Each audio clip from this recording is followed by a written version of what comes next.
Welcome to the Wellness Workers Podcast, your go-to source for practical insights on health and wellness for you, your family, and your workplace. In each episode, we explore best practices, proven wellness programs, and uncover what truly works. We'll be speaking with experts and thought leaders in the wellness space, bringing you their knowledge and experience to help you lead a healthier, more balanced life. So let's dive in and discover the strategies that can transform your well-being both personally and professionally.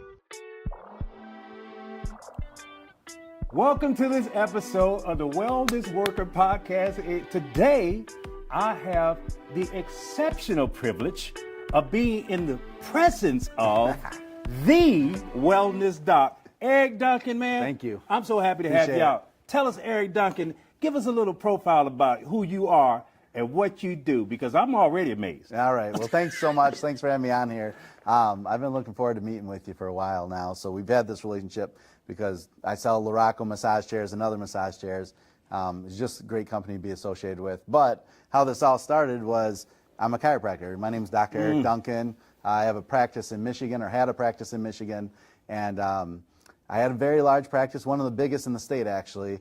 And one day my kids were like, you know, they want to be gamers or YouTubers and all that stuff. So I said, guys, you can't just be a gamer or YouTuber. You have to work very hard in order to reach that level. So I said, all right, I'm going to show you how hard it is to do that, and then you'll learn, like, this is work to do that. Well, I did a video on something called the chirp wheel. So you like chirp, you adjust your back, crack your back on it. This thing took off like crazy. My very first video. I'm not good at filming.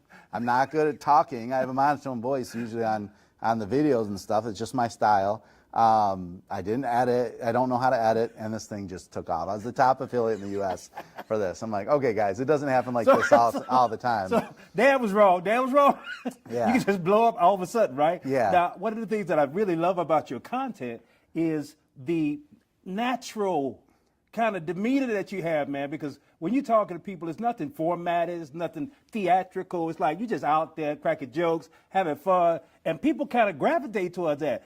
What have you noticed as a result of the way that you deliver your information? I'm more approachable because people know that I wish I could be that guy that gives is like really actually funny, that sings well. You know, I like sing and I'm not a singer. I'm flat or sharp or whatever. But, you know, people approach me because of that. I've always had the uncanny ability to be myself and not be like afraid to be laughed at. Like I'm cool with that. Like it's good. So it just happened to translate into YouTube because of that, and I can be silly but still be professional, and that's really the balance I try to keep with that, because I can really take the professional end of it and fit someone with whatever's appropriate, whether it be massage chairs or chiropractic, you know, care plan kind of stuff. So yeah, I started with that video, and then I thought that was a fluke. So then I did all 33 chair, which is from a chiropractor in Los Angeles area. That was amazing, man. And, I saw that. Justin Bieber's chair, that went on Shark Tank. I was top affiliate of that. So it just kept happening. I mean, I've had things that fell flat on their face too. So by all means, I'm the guy that makes mistakes, but I've had some success too. You've been getting some momentum for real though. Yeah. So then I had a couple massage chairs in my chiropractic clinic, and people used them all the time. They loved it. 100 patients a week on these chairs. They held up really well. So I'm like, well, I'll do massage chair reviews and see what happens with no monetization. I just did it to let people know, like, these are good chairs. And people started to call my office and said, where'd you get these? How can I get one? So I'm like, oh, my goodness, is this going to be chirp wheel again? So, wow. So then I found out there's nowhere to sit in these chairs. That's why people are calling my office. So I'm like, well, I'm going to fly around the country and sit in these chairs.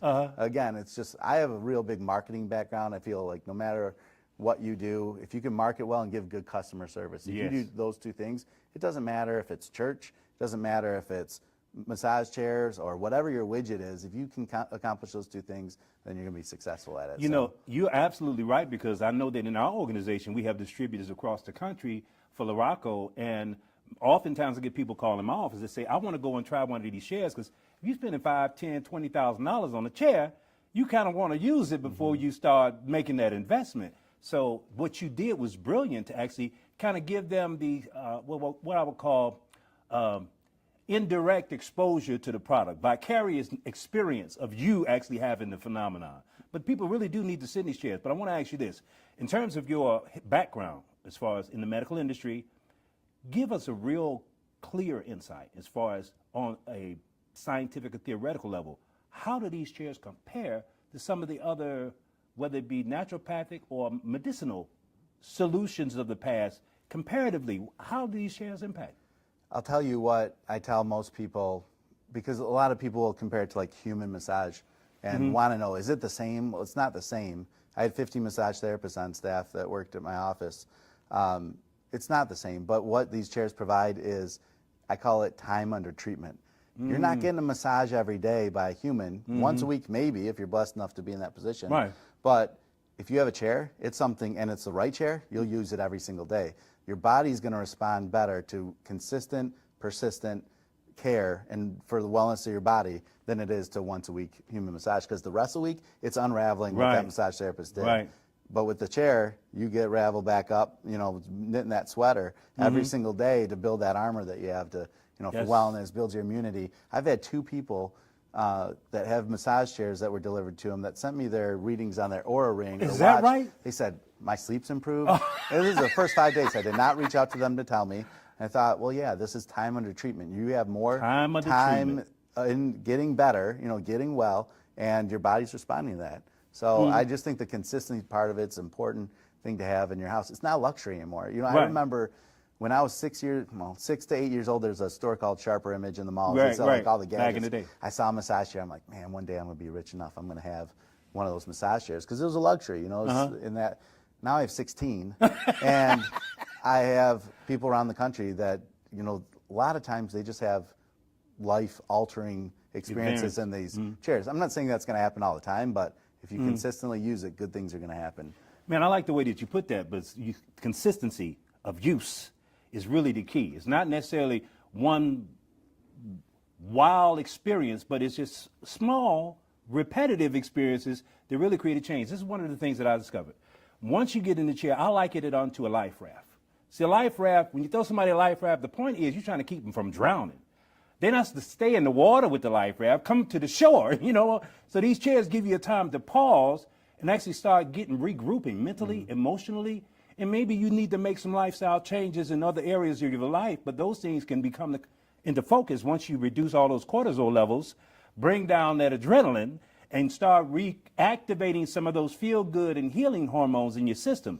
One of the things that I learned from working with Dr. Open is that, you know, when you start practicing some of these tendencies over a period of time, they become habitual. But you got to start somewhere. And this is the most passive tool in the world that you can use to begin to start that practice. And it's something that I heard you say when you were having a conversation with Dr. Open that I thought was very profound. And I've still reemphasized it today. You know, Dr. Open has really done a lot of research over the 30 years of his life and finding out what works in terms of reducing stress, helping somebody get back to homeostasis. And in the accumulation of his knowledge, you know, he has people that listen to him, but there are a lot of more people that need to know this information than he's reached. And one of the things that you mentioned to him said, when you become aware of information that you know can save somebody else's life, it's not like you have an option as to whether or not you're willing to share it. Dude, that gave me chills, man, for real, because that's a powerful truth about our reality as responsible beings on the planet. I want you to touch on that for a minute. Yeah, so I tell people that if you have knowledge like that, if you have a talent, you know, you're no longer playing the normal game that we're all playing. You have a moral and ethical obligation, not an option, to share that with the world. Otherwise, you're failing with being great at something, and you're failing right out the gate. So you just have to tell people about it. I just think I like what you said about the habitual thing too, and the habit. You know, there's books out there that says habit stacking. You know, if you build one habit, it can be a massage chair. It's going to improve your school life, your studying, your business life, your family life, because you build one habit, micro habit, and habit stack that. I mean, it just gets better and better. So there was another thing I saw about the Food and Drug Administration. I'm not pointing to the Food and Drug Administration per se, but I'm really referencing the big pharma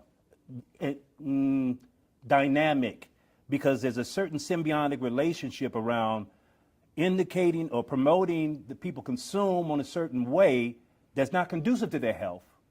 And then when their health begins to fail, now you have to integrate some other alternative solutions. So now, if I give you prescriptions that we're trying, experimenting with to see if it's going to work, now you got another expense. You done paid for the consumption of the thing that didn't bring you the healing or the health. Now you got to pay for the repair of a condition that may have been caused by the same institutions that gave you the initial product. Now, it just seems, I'm not a conspiracy theorist, but I'm just saying that if there are naturopathic and ancient solutions to bring about health and healing, more and more people are starting to become interested in it. And there are not that many people that are out here to share messages like you, which is one of the reasons why I wanted to do this podcast, to get people who are in the wellness space, that are doing some dynamic work in those spaces, and to share that with the public that really need to receive the information.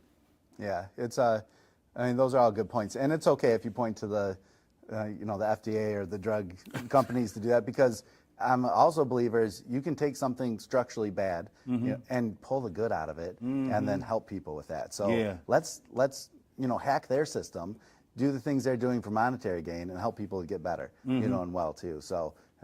And I'm with you on conspiracy theory. So you can say whatever you want. I'll pull out my hat, tinfoil hat, and we'll talk even more. Not on camera though. But yeah. So no, that's a great point for that.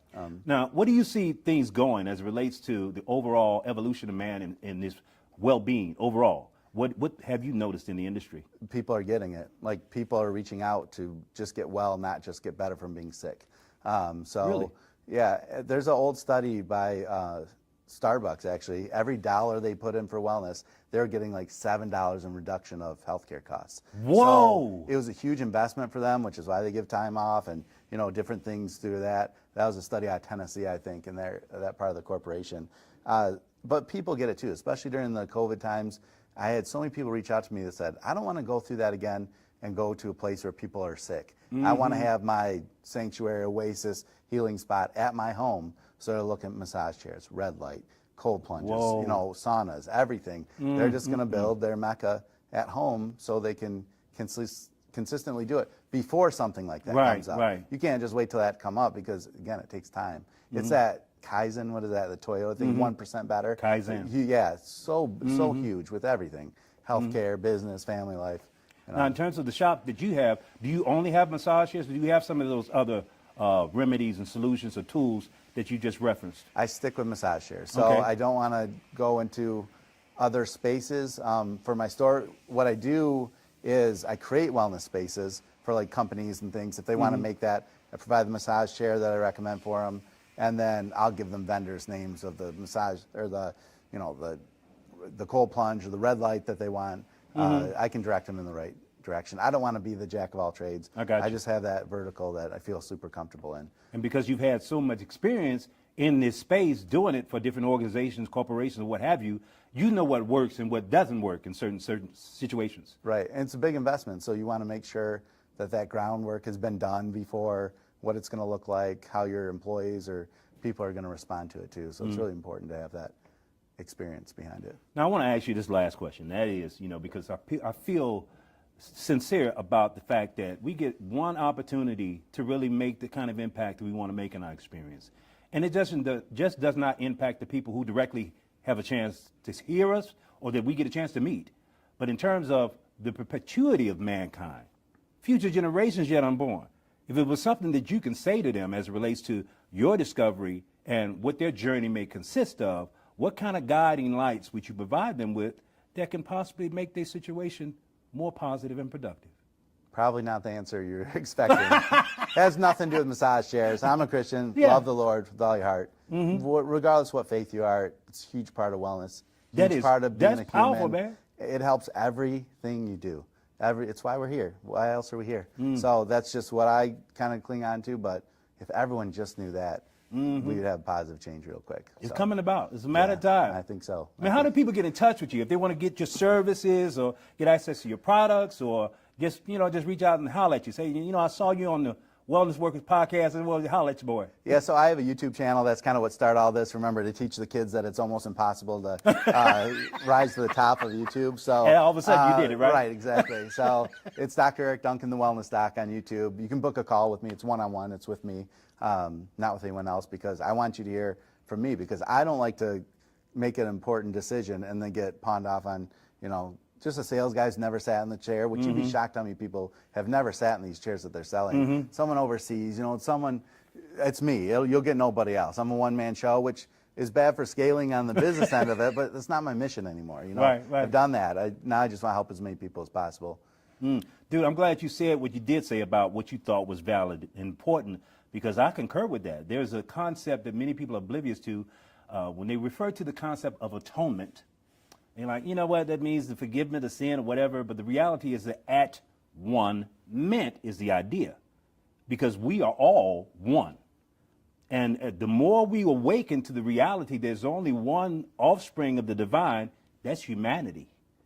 So we need to be catering to each other's well-being.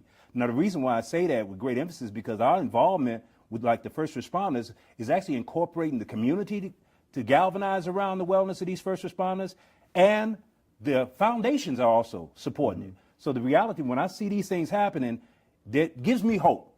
Man is waking up to the reality that he is his brother's keeper, and he need to be about that business. So, man, I want you to know how grateful I am for you coming on the show with me today, sharing your information, your insight, your inspiration, and your wisdom, man. Thanks for having me. Coolest guy ever. I always tell him that. So, Mr. Nelson, you are the coolest guy. I wish I could be a little bit as cool as him, but. Hey, and that's it for this episode of the Wellness Worker Podcast. That's a wrap for this episode of the Wellness Workers Podcast. We hope you found valuable insights to support your health, your loved ones, and your workplace. Remember, wellness isn't just a trend, it's a lifestyle. Stay tuned for more expert advice and real-world strategies to help you thrive. If you enjoyed this episode, be sure to like, subscribe, share, and leave us a review. If you're a wellness worker and would like to share your story or best practices, please get in touch with me. Until next time, stay well and take care.